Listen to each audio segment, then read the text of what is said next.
এ জীবনটা ক্ষণস্থায়ী, কচু পাতার পানি মরার পরে শুরু হবে আসল জিন্দেগানি।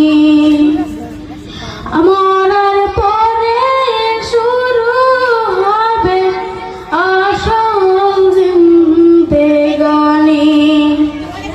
এ জীবনটা ক্ষণস্থায়ী, কচু পাতা